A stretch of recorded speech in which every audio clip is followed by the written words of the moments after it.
infratemporal fossa, and, behind it, the lateral pterygoid plate.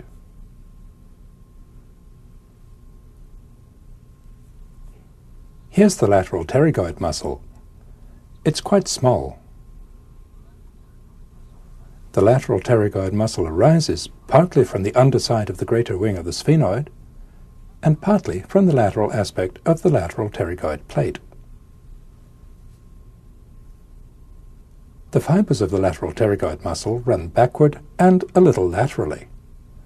We'll go round to a medial view to see where they go. The main insertion of the lateral pterygoid is into this hollow on the front of the condylar process.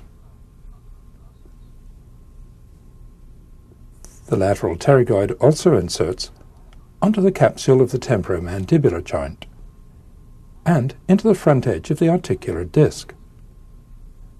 These windows in the capsule were made artificially, as in the shot that we saw previously. Now that we've seen the lateral pterygoid, we'll add the medial pterygoid muscle to the picture. The medial pterygoid muscle is larger than the lateral pterygoid and runs in a quite different direction.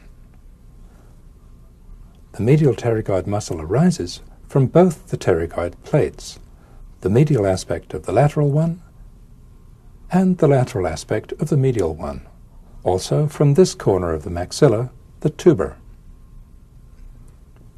The fibers of the medial pterygoid muscle run downwards, backwards, and laterally. They insert here along the inner aspect of the angle of the mandible. Before adding the next muscle, the temporalis, to the picture, we'll put the coronoid process back in place, since that's where the temporalis inserts.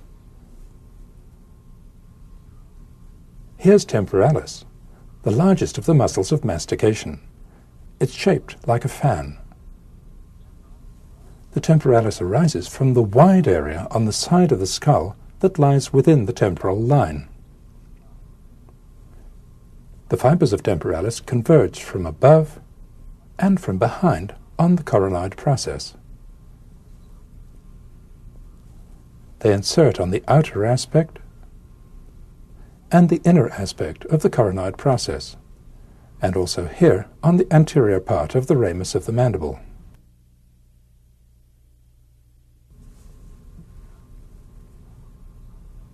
Now we'll put the zygomatic arch back into the picture.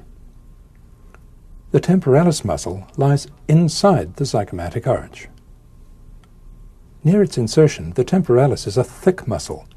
It occupies the whole of the infratemporal fossa. The temporalis muscle is covered over by this dense layer of deep temporal fascia.